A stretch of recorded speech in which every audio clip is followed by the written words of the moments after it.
اعوذ باللہ من الشیطان الرجیم بسم اللہ الرحمن الرحیم اللہم صل علی محمد وعلی آل محمد حسبی اللہ لا الہ الا هو علیہ توکلت وہو رب العرش العظیم حسبی اللہ لا الہ الا هو علیہ توکلت وہو رب العرش العظیم حسبی اللہ لا الہ الا هو علیہ توکلت وہو رب العرش العظیم حسبی اللہ لا الہ الا هو علیہ توکلت وہو رب العرش العظیم حسبی اللہ لا الہ الا هو علیہ توکلت وہو رب العرش العظیم حسبی اللہ لا الہ الا هو علیہ توکلت وہو رب العرش العظیم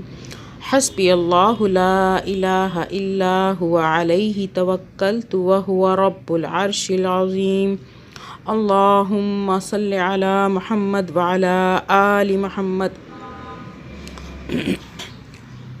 ابھی ہم نے جو کلام پڑھا، صبح 7 مرتبہ، شام کو 7 مرتبہ، اس کا فائدہ یہ ہے کہ اللہ پاک اس کلام کی برکت سے سارا دن کے معاملات میں آپ کے ساتھ ہو جاتے ہیں اور تمام پریشانیاں، فکرات اللہ تعالیٰ آپ کی سنبھال لیتے ہیں۔ تو اللہ تعالیٰ ہم سب کو توفیق دے کہ ہم اس پاک کلام کو روزانہ پڑھیں، صبح 7 مرتبہ اور شام کو 7 مرتبہ، ہو سکے تو اس سے بھی زیادہ۔ السلام علیکم ورحمۃ اللہ وبرکاتہ۔ پیاری طالبات، آج ہمارا قرآن پاک کا پہلا سپارہ، پہلے سپارے سے آغاز ہوگا، تجوید کے ساتھ اور ترجمے کے ساتھ۔ اللہ پاک ہم سب کو قرآن پاک کو پڑھنے کے لیے پابند رکھے اور استقامت عطا فرمائے، اور پابندی کے ساتھ ہم قرآن پاک کو پڑھیں، اور انشاءاللہ تعالی ہم پورا قرآن پاک ترجمے کے ساتھ، تجوید کے ساتھ انشاءاللہ تعالی کمپلیٹ پڑھیں گے۔ اللہ سے دعا کرتے ہیں، اے رب العزت ہمیں ہر اس کام میں ہمیشگی اختیار کرنے کی توفیق عطا فرما جو کام تیری رضا کے لیے ہو اور جس کام میں آپ راضی ہوں، خوش ہوں انشاءاللہ تعالی۔ شروع کرتے ہیں، آج ہم پہلے سپارے سے سورہ الفاتحہ شروع کریں گے۔ میرے ساتھ پڑھیے گا۔ بسم اللہ الرحمن الرحیم۔ اللہ کے نام سے جو رحمان و رحیم ہے۔ In the name of Allah, the entirely merciful, the especially merciful۔ اب یہ غور سے ذرا یہ سن لیجئے عبدالاعلی مودودی کہ یہاں پہ اس کی جو تفسیر ہے بسم اللہ الرحمن الرحیم کی، غور سے سنیے گا۔ اسلام جو تہذیب انسان کو سکھاتا ہے، اس کے قواعد میں سے ایک قاعدہ یہ بھی ہے کہ وہ اپنے ہر کام کی ابتدا خدا کے نام سے کرے۔ اس قاعدے کی پابندی اگر شعور کے ساتھ کی جائے تو اس سے لازماً 3 فائدے حاصل ہوں گے۔ ایک یہ کہ آدمی بہت سے برے کاموں سے بچ جائے گا، کیونکہ اب یہ ذرا غور سے سنیے گا، کیونکہ خدا کا نام لینے کی عادت اسے ہر کام شروع کرتے وقت یہ سوچنے پر مجبور کر دے گی کہ کیا واقعی میں اس کام پر خدا کا نام لینے میں حق بجانب ہوں۔ یعنی جب بھی وہ کوئی کام شروع کرے گا تو جب اس کو بسم اللہ پڑھنے کی عادت ہوگی تو بسم اللہ اسی کام پہ پڑھے گا نا جو کام اچھا ہوگا، جو کام بہتر ہوگا۔ دوسرے یہ کہ جائز اور صحیح اور نیک کاموں کی ابتدا کرتے ہوئے خدا کا نام لینے سے آدمی کی ذہنیت بالکل ٹھیک سمت اختیار کر لے گی اور وہ ہمیشہ صحیح ترین نقطے سے اپنی حرکت کا آغاز کرے گا۔ بات سمجھ میں آ گئی؟ یعنی کہ جب بھی اپنا وہ کام کرنے کا آغاز بسم اللہ سے کرے گا تو یقیناً وہ کام بھی برکت والا ہی ہوگا۔ تیسرا اور سب سے بڑا فائدہ یہ ہے کہ جب وہ خدا کے نام سے اپنا کام شروع کرے گا تو خدا کی تائید اور توفیق اس کے شامل حال ہوگی، اللہ کی مدد اس کے ساتھ ہوگی، اس کی سعی میں برکت ڈالی جائے گی اور شیطان کی فساد انگیزیوں سے اس کو بچایا جائے گا۔ خدا کا طریقہ یہ ہے کہ جب وہ بندے کی طرف توجہ کرتا ہے تو وہ بھی بندے کی طرف توجہ کرتا ہے، یعنی جب بندہ اللہ کی طرف توجہ کرتا ہے تو اللہ بھی بندے کی طرف توجہ فرماتا ہے۔ آگے چلتے ہیں، سورہ فاتحہ پڑھ لیتے ہیں۔ ابھی ہم نے بسم اللہ کا ترجمہ بھی کیا اور اس کی ڈیٹیل پڑھی۔ الحمد للہ رب العالمین، ٹھیک ہے، یعنی تعریف اللہ ہی کے لیے ہے جو تمام کائنات کا رب ہے۔ All praise is due to Allah, Lord of the worlds۔ جیسا کہ ہم تباچہ میں بیان کر چکے ہیں، سورہ فاتحہ اصل میں تو ایک دعا ہے، بہت ہی پیاری دعا ہے، لیکن دعا کی ابتدا اس ہستی کی تعریف سے کی جا رہی ہے۔ غور سے سنیے گا، اس ہستی سے کی جا رہی ہے جس سے ہم دعا مانگنا چاہتے ہیں۔ یہ گویا اس امر کی تعلیم ہے کہ دعا جب مانگو تو مہذب طریقے سے مانگو۔ یہ کوئی تہذیب نہیں ہے کہ منہ کھولتے ہی جھٹ اپنا مطلب پیش کر دیا۔ تہذیب کا تقاضا یہ ہے کہ جس سے دعا کر رہے ہو پہلے اس کی خوبی کا، اس کے احسانات اور اس کے مرتبے کا اعتراف کرو۔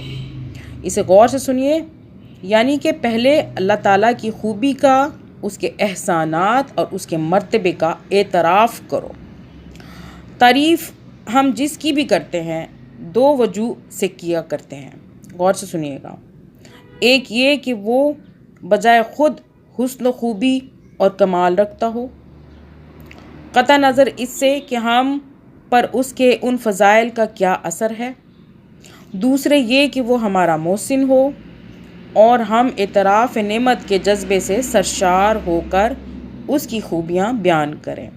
اللہ تعالیٰ کی تعریف ان دونوں حیثیتوں سے ہے۔ یہ ہماری قدر شناسی کا تقاضا بھی ہے اور احسان شناسی کا بھی، کہ ہم اس کی تعریف میں رطب اللسان ہو، ٹھیک ہے، یعنی اور بات صرف اتنی ہی نہیں ہے کہ تعریف اللہ کے لیے ہے، بلکہ صحیح یہ ہے کہ تعریف اللہ ہی کے لیے ہے۔ یہ بات کہہ کر ایک بڑی حقیقت پر سے پردہ اٹھایا گیا ہے، اور وہ حقیقت ایسی ہے جس کی پہلی ہی ضرب سے مخلوق پرستی کی جڑ کٹ گئی۔ اور سے سنیے گا کہ تعریف اللہ ہی کے لیے ہے، یہ بات کہہ کر ایک بڑی حقیقت پر سے پردہ اٹھایا گیا ہے، اور وہ حقیقت ایسی ہے جس کی پہلی ہی ضرب سے مخلوق پرستی کی جڑ کٹ گئی۔ مطلب مخلوق پرستی کا مطلب جو اللہ کی بنائی ہوئی مخلوق ہے، اس کی پرستش، اس کی پوجا کی جڑ کٹ جاتی ہے۔ دنیا میں جہاں جس چیز اور جس شکل میں بھی کوئی حسن، کوئی خوبی، کوئی کمال ہے، اس کا سرچشمہ اللہ ہی کی ذات ہے۔ کسی انسان، کسی فرشتے، کسی سیارے، غرض کسی مخلوق کا کمال بھی ذاتی نہیں ہے، بلکہ اللہ کا عطیہ ہے۔ پس اگر کوئی اس کا مستحق ہے کہ ہم اس کے گرویدہ اور پرستار، احسان مند اور شکر گزار، نیاز مند اور خدمت گزار بنے، تو وہ خالق کمال ہے، نہ کہ صاحب کمال۔ ٹھیک ہے، آگے چلیں کہ جب رب کا لفظ عربی زبان میں 3 معنوں میں بولا جاتا ہے: مالک اور آقا، مربی پرورش کرنے والا، خبرگیری اور نگہبانی کرنے والا، فرما روا، حاکم، مدبر اور منتظم۔ اللہ تعالیٰ ان سب معنوں میں کائنات کا رب ہے۔ الرحمن الرحیم، رحمان اور رحیم ہے۔ The entirely merciful the especially merciful. اچھا جی، اب انسان کا خاصہ یہ ہے کہ جب کوئی چیز اس کی نگاہ میں بہت زیادہ ہوتی ہے تو وہ مبالغہ کے صیغوں میں اس کو بیان کرتا ہے، ٹھیک ہے؟ اور اگر ایک مبالغہ کا لفظ بول کر وہ محسوس کرتا ہے کہ اس شے کی فراوانی کا حق ادا نہیں ہوا تو پھر وہ اسی معنی کا ایک اور لفظ بولتا ہے تاکہ وہ کمی پوری ہو جائے جو اس کے نزدیک مبالغہ میں رہ گئی ہے۔ اللہ کی تعریف میں، غور سے سنیے، اللہ کی تعریف میں رحمان کا لفظ استعمال کرنے کے بعد پھر رحیم کا اضافہ کرنے میں بھی یہی نکتہ پوشیدہ ہے۔ رحمان عربی زبان میں بڑے مبالغہ کا صیغہ ہے، لیکن خدا کی رحمت اور مہربانی اپنی مخلوق پر اتنی زیادہ ہے، اس قدر وسیع ہے، ایسی بے حد و حساب ہے کہ اس کے بیان میں بڑے سے بڑا مبالغے کا لفظ بول کر بھی جی نہیں بھرتا۔ اس لیے اس کی فراوانی کا حق ادا کرنے کے لیے پھر رحیم کا لفظ مزید استعمال کیا گیا، ٹھیک ہے؟ مزید استعمال کیا گیا۔ اس کی مثال ایسی ہے جیسے ہم کسی شخص کی فیاضی کے بیان میں سخی کا لفظ بول کر جب تشنگی محسوس کرتے ہیں تو اس پر داتا کا اضافہ کرتے ہیں۔ رنگ کی تعریف میں جب گورے کو کافی نہیں پاتے تو اس پر چٹے کا لفظ اور بڑھا دیتے ہیں۔ درازی قد کے ذکر میں جب لمبا کہنے سے تسلی نہیں ہوتی تو اس کے بعد تلنگا ترنگا بھی کہتے ہیں، ٹھیک ہے؟ لمبا تڑنگا ایسے بولتے ہیں نا، مطلب جب ایک بات میں تسلی نہیں ہوتی نا تو ہم اس کا اضافہ اور کر دیتے ہیں کسی اور لفظ سے۔ تو یہاں یہی بات ہو رہی ہے کہ اللہ تعالیٰ رحمان اور اس سے مزید زیادہ اللہ کی تعریف میں رحیم، تسلی نہیں ہو رہی خالی رحمان کہنے پر، تو رحمان اور رحیم ہے اللہ تعالیٰ نے فرمایا، ٹھیک ہے؟ آگے چلتے ہیں۔ مالک یوم الدین، مالک یوم الدین، روز جزا کا مالک ہے، sovereign of the day of recompense, یعنی اس دن کا مالک جب کہ تمام اگلی پچھلی نسلوں کو جمع کر کے ان کے کارنامہ زندگی کا حساب لیا جائے گا، اور سے سنیے گا، اور ہر انسان کو اس کے عمل کا پورا صلہ مل جائے گا۔ اللہ کی تعریف میں رحمان اور رحیم کہنے کے بعد مالک روز جزا کہنے سے یہ بات نکلتی ہے کہ وہ نرا مہربان ہی نہیں ہے بلکہ منصف بھی ہے، اور منصف بھی ایسا جو با اختیار منصف کی آخری فیصلے کے روز وہی پورے اقتدار کا مالک ہوگا۔ نہ اس کی سزا میں کوئی مزاحم ہو سکے گا اور نہ جزا میں مانع، یعنی کہ لہٰذا ہم اس کی ربوبیت اور رحمیت اور رحمت کی بنا پر اس سے محبت ہی نہیں کرتے بلکہ اس کے انصاف کی بنا پر اس سے ڈرتے بھی ہیں، اور یہ احسان بھی رکھتے ہیں کہ ہمارے انجام کی بھلائی اور برائی بالکلیہ اسی کے اختیار میں ہے۔ غور سے سنیے گا۔ ایاک نعبد و ایاک نستعین، ہم تیری ہی عبادت کرتے ہیں اور تجھی سے مدد مانگتے ہیں۔ It is you we worship and you we ask for help۔ غور سے سنیے گا، عبادت کا لفظ بھی عربی زبان میں 3 معنوں میں استعمال ہوتا ہے: پوجا اور پرستش، اطاعت اور فرمانبرداری، بندگی اور غلامی۔ اس مقام پر تینوں معنی بیک وقت مراد ہیں، یعنی ہم تیرے پرستار بھی ہیں، مطیع فرمان بھی اور بندہ و غلام بھی۔ اور بات صرف اتنی ہی نہیں ہے کہ ہم تیرے ساتھ یہ تعلق رکھتے ہیں، بلکہ واقعی حقیقت یہ ہے کہ ہمارا تعلق صرف تیرے ہی ساتھ ہے، اور تینوں معنوں میں سے کسی معنی میں بھی کوئی دوسرا ہمارا معبود نہیں ہے۔ یعنی تیرے ساتھ ہمارا تعلق محض عبادت ہی کا نہیں ہے بلکہ استعانت کا تعلق بھی ہم تیرے ہی ساتھ رکھتے ہیں۔ ہمیں معلوم ہے کہ ساری کائنات کا رب تو ہی ہے، اور ساری طاقتیں تیرے ہی ہاتھ میں ہیں، اور ساری نعمتوں کا تو ہی اکیلا مالک ہے، اس لیے ہم اپنی حاجتوں کی طلب میں تیری طرف ہی رجوع کرتے ہیں۔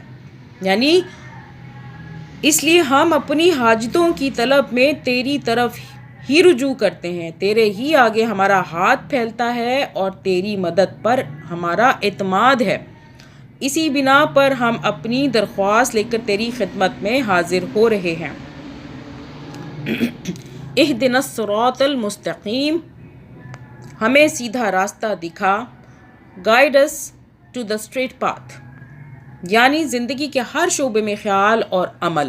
غور کیجیے گا، زندگی کے ہر شعبے میں خیال جو ہمارے دماغ میں، عمل جو ہم کرتے ہیں، اور برتاؤ کا وہ طریقہ ہمیں بتا جو بالکل صحیح ہو، جس میں غلط بینی اور غلط کاری اور بدنامی کا خطرہ نہ ہو، جس پر چل کر ہم سچی فلاح و سعادت حاصل کر سکیں۔ یہ ہے وہ درخواست جو قرآن شروع کرتے ہوئے بندہ اپنے خدا کے حضور پیش کرتا ہے۔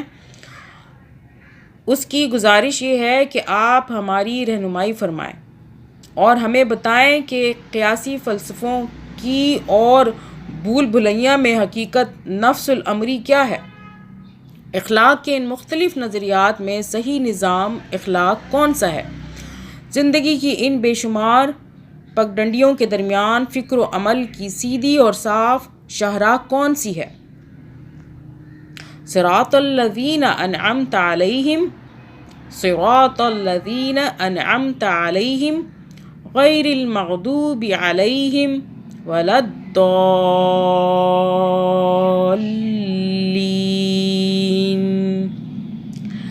ان لوگوں کا راستہ جن پر تو نے انعام فرمایا، جو معتوب نہیں ہوئے، جو بھٹکے ہوئے نہیں ہیں، یعنی the path of those upon whom you have bestowed favor, not of those who have earned your anger or of those who are astray۔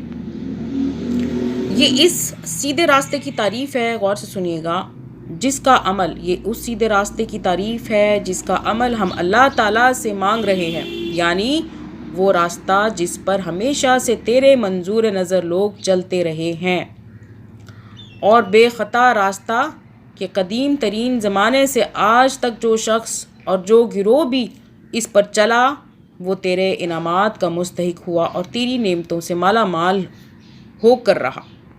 یعنی انعام پانے والوں میں سے ہماری مراد وہ لوگ نہیں ہیں جو بظاہر عارضی طور پر تیری دنیاوی نعمتوں سے سرفراز تو ہوتے ہیں، مگر دراصل وہ تیرے غضب کے مستحق ہوا کرتے ہیں۔ غور سے سنیے گا، یعنی یہاں پر انعام سے مراد کیا ہے؟ انعام پانے والوں سے مراد وہ لوگ نہیں ہیں، غور سے سنیے گا، انعام سے مراد وہ لوگ نہیں ہیں، پانے والے وہ لوگ نہیں ہیں جو بظاہر عارضی طور پر تیری دنیاوی نعمتوں سے سرفراز تو ہوتے ہیں، مگر دراصل وہ تیرے غضب کے مستحق ہوا کرتے ہیں اور اپنی سعادت کی راہ گم کیے ہوئے ہوتے ہیں۔ اس سلبی تشریح سے یہ بات خود کھل جاتی ہے کہ انعام سے ہماری مراد حقیقی اور پائیدار انعامات ہیں جو راست روی اور خدا کی خوشنودی کے نتیجے میں ملا کرتے ہیں، نہ کہ وہ عارضی اور نمائشی انعامات جو پہلے بھی فرعونوں اور نمرودوں اور قارونوں کو ملتے رہے ہیں اور آج بھی ہماری آنکھوں کے سامنے بڑے بڑے ظالموں اور بدکاروں اور گمراہوں کو ملے ہوئے ہیں۔ اعوذ باللہ من الشیطان الرجیم، بسم اللہ الرحمن الرحیم، اللہم صلی علی محمد وعلی آل محمد۔ پیاری پیاری طالبات، قرآن مجید کا سب سے پہلی بنیاد شروع ہو گئی اور اس کا جو ترجمہ ہم نے اچھے طریقے سے پڑھا، اسے اچھے طریقے سے بار بار پڑھیے اور سمجھنے کی کوشش کیجیے۔ جزاک اللہ خیر۔